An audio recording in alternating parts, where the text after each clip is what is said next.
Hello everyone, welcome back to our channel Sri Medha Max Tutorials. మనం ఈ రోజు వీడియోలో 10th class maths day 2 real numbers. Madam day 2 ఏంటి? ఎవరైనా చూడకపోతే కనుక ఇది డే 2 క్లాస్ అమ్మ. డే 1 చూసి రండి. ఆల్రెడీ మనం విజయకేతనం బుక్ అనేది ఎక్స్ప్లెయిన్ చేసుకుంటున్నాము. ఇందులో మనకి ఏంటంటే డే 1 నుంచి డే 60 వరకు డే ప్లాన్ అనేది ఉంటుంది. సో ఈ 60 డేస్ డే ప్లాన్ అనేది నేను మీకు ఫుల్గా శ్రీ మేధా మ్యాథ్స్ ట్యుటోరియల్స్ ఇన్ తెలుగు అనే ఛానల్లో నేను మీకు ఎక్స్ప్లెయిన్ చేస్తాను. మీకు ఈ వీడియోస్ హెల్ప్ అవుతున్నాయి అనుకుంటే కనుక మన ఛానల్ని సబ్స్క్రైబ్ చేయండి, మీ ఫ్రెండ్స్తో షేర్ చేయండి. వీడియో నచ్చింది, మీకు హెల్ప్ అయింది అనుకుంటే లాస్ట్లో లైక్ చేయండి. సో మనం లేట్ చేయకుండా క్వశ్చన్ చూద్దాం. చూడండి, show that the following are irrational numbers √5, √7. Madam 8 మార్క్స్కి 2 సమ్స్ ఇస్తారా? లేదమ్మా, ఒకటే ఇస్తారు. ఇది మీకు డే ప్లాన్లో ఉంది. నేను ఈ 2 సమ్స్ ఎక్స్ప్లెయిన్ చేయాలి కాబట్టి ఎక్స్ప్లెయిన్ చేస్తున్నాను. ఓకేనా? √5 ఫస్ట్ ఇలా మనం ఇర్రేషనల్ అని ప్రూవ్ చేయమంటే రూట్ ఉన్న నెంబర్ 7 చేంజ్ చేస్తాం. ఇచ్చిన నెంబర్ అనేది రేషనల్ నెంబర్ అనుకుంటాం. So let us assume that √5 is a rational number. So rational number అనగానే అది ఏ ఫామ్లో ఉంటుంది? a/b ఫామ్లో ఉంటుంది, లేదా p/q, ఏదైనా ఒకటే కదా. So √5 equal to a/b. a, b are integers, a and b are coprimes. Very good. ఇప్పుడు మనం ఏం చేస్తామంటే ఈ రూట్ క్యాన్సిల్ చేయడం కోసం స్క్వేర్ చేస్తాము. So squaring on both sides √5 whole square equal to a/b whole square. Square root cancel అయితే ఇక్కడ మనకి LHSలో 5 మాత్రమే ఉంటుంది. RHSలో a²/b². ఈ డినామినేటర్లో ఉన్న b² మనం LHSకు మూవ్ చేస్తే 5b² equal to a². So b² equal to a²/5. ఇది ఈక్వేషన్ నెంబర్ 1 అనుకుందాం. సో ఇక్కడ మనకి 5 అనేది ఎవరిని డివైడ్ చేస్తుంది? a²ని డివైడ్ చేస్తుంది. 5 divides a². So 5 divides a also. 5 అనేది a²ని డివైడ్ చేస్తుంది కాబట్టి 5 అనేది aని కూడా డివైడ్ చేస్తుంది. ఓకే, అర్థమైందా? నెక్స్ట్ ఇక్కడ వరకు వచ్చిన తర్వాత మనకు ఇంకొకరు హెల్ప్ కావాలి. సో మనం ఏం తీసుకుంటాం? ఫర్ సమ్ ఇంటీజర్ c, ఇంకొక ఇంటీజర్ cని తీసుకున్నాము. Let a equal to 5c. Madam ఇక్కడ 5cనే ఎందుకు తీసుకోవాలి? 2c, 3c అలా తీసుకోకూడదా? నేను ఏ నెంబర్ని ఇప్పుడు ఇర్రేషనల్ ప్రూవ్ చేయాలి? √5ని. సో నేను ఇక్కడ ఏం తీసుకుంటాను? 5c. a equal to 5c ఎందుకు madam? b equal to 5c తీసుకోకూడదా? ఫస్ట్ ఇక్కడ 5 ఎవరిని డివైడ్ చేస్తుందని చెప్పాను? నేను ఏని డివైడ్ చేస్తుందని చెప్పాను.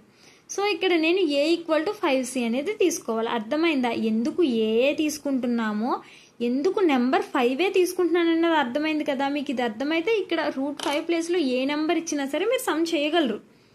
a² equal to 5c whole square. a² equal to 5² value is 25, c². Next ఇక్కడ మనకి a² అనేది దేనికి ఈక్వల్ అయింది చూడండి ఒకసారి. a² అనేది 5b²కి ఈక్వల్ అయింది. సో నేను ఇక్కడ a² ప్లేస్లో 5b² నోట్ చేయొచ్చా? 5b² equal to 25c². So ఇక్కడ ఉన్న 5ని RHSకి మూవ్ చేస్తే డివిజన్ చేస్తుంది. b² equal to 25c²/5. 525ని 5 times cancel చేస్తుంది. b² equal to 5c². So c² equal to b²/5. ఇది equation number 2.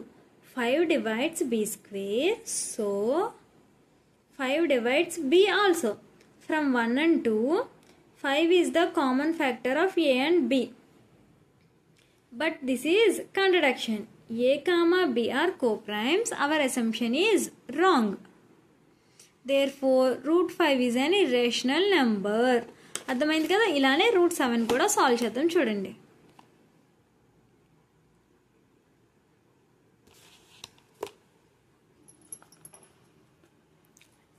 let us assume that √7 is rational number.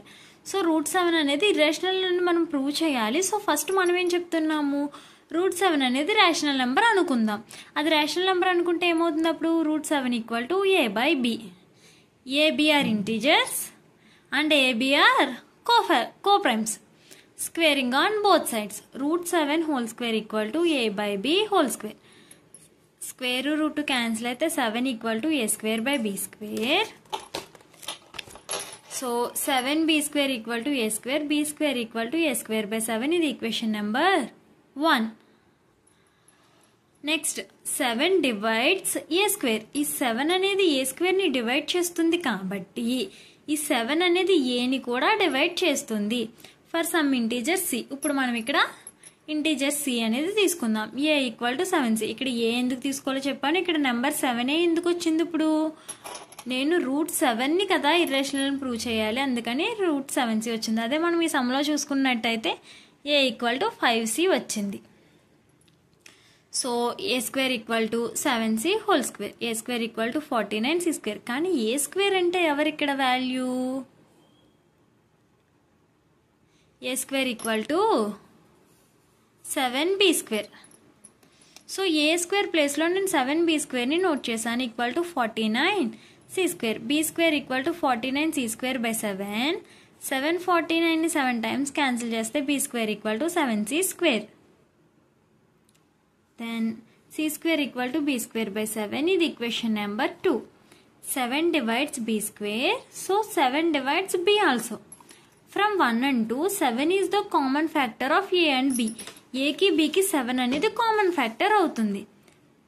But this is contradiction. ఎందుకని? AB అనేవి coprimes, వాటికి common factor ఉండే chance లేదు. So our assumption is wrong. √7 is an irrational number. Okay, అర్థమైంది కదా? Next question చూద్దాం. చూడండి, ఇది 1 మార్క్ క్వశ్చన్. ఓకేనా? ఓకే, మనకి PQR అనేవి 3 స్టేట్మెంట్స్ ఇచ్చారు. 1, 2, 3 అని 3 ఆన్సర్స్ కూడా ఇచ్చారు. అండ్ అలాగే ABCD అని 4 ఆప్షన్స్ ఇచ్చారు. మనకి ఎన్ని క్వశ్చన్స్ ఇచ్చారు? 3 క్వశ్చన్స్ ఇచ్చారు, 3 ఆన్సర్స్ ఇచ్చారు, 4 ఆప్షన్స్ ఇచ్చారు. సో ఫస్ట్ వన్ ఏంటి? LCM of 12, 20, HCF of 12, 20, LCM into HCF of 12, 20. So మనకి ఇక్కడ ఇచ్చిన ఆన్సర్లు ఏంటి? 240, 64. మనం ఇది దేని ఆన్సర్ దేంతో ఫైండ్ అవుట్ చేయాలి? ఫస్ట్ ఇక్కడ మనం LCM చేద్దాం. P 12కి 20కి LCM చేద్దాం. 2 టేబుల్లో 12 6 టైమ్స్, 20 10 టైమ్స్, 2 టేబుల్లో 6 3 టైమ్స్, 2 టేబుల్లో 10 5 times, 3 5 also prime numbers. So ఇక్కడతో మనం స్టాప్ చేస్తాం. 2 2s are 4, 4 3s are 12, 12 5s are 60. So LCM ఎంత వచ్చింది? నాకు 60 వచ్చింది. సో అంటే దీని ఆన్సర్ ఎంత? 60 అంటే సెకండ్ వన్. ఓకేనా? నెక్స్ట్ HCF ఫైండ్ అవుట్ చేద్దాం. 12కి ఫ్యాక్టర్స్ ఏంటి? 2 2s are 4, 4 3s are 12. Next 20కి 2 2s are 4, 4 5s are 20. So HCF of 12 and 20 is common factor ఏముంది ఇక్కడ మనకి? 2 2 2 2s are 4, 4 అనేది HCF అవుతుంది. అంటే ఆప్షన్ 3 అనేది Q యొక్క answer. Next LCM into HCF. LCM ఎంత వచ్చింది? 60. HCF ఎంత వచ్చింది? 4. 6 4s are 24. So 60 4s are 240. ఇది ఏదేంది ఆన్సర్? 1. సో ఇప్పుడు మన ఆన్సర్ ఏంటి చూడండి, ఇక్కడ P2 Q3 R1 ఎక్కడుందో చూడండి. P2 Q3 R1. So option C is the correct answer. అలానే రేపటి వీడియోలో మనం డే 3 క్లాస్ అనేది ఎక్స్ప్లెయిన్ చేసుకుందాం విజయకేతనం బుక్లో. మీకు ఈ వీడియోస్ హెల్ప్ అవుతున్నాయి అనుకుంటే కనుక ఛానల్ని మర్చిపోకుండా సబ్స్క్రైబ్ చేయండి, మీ ఫ్రెండ్స్తో షేర్ చేయండి. వీడియోలో ఉన్న సమ్స్ నీకు అర్థమైనవి అయితే కనుక లైక్ చేయండి. All the best all of you. Thanks for watching this video.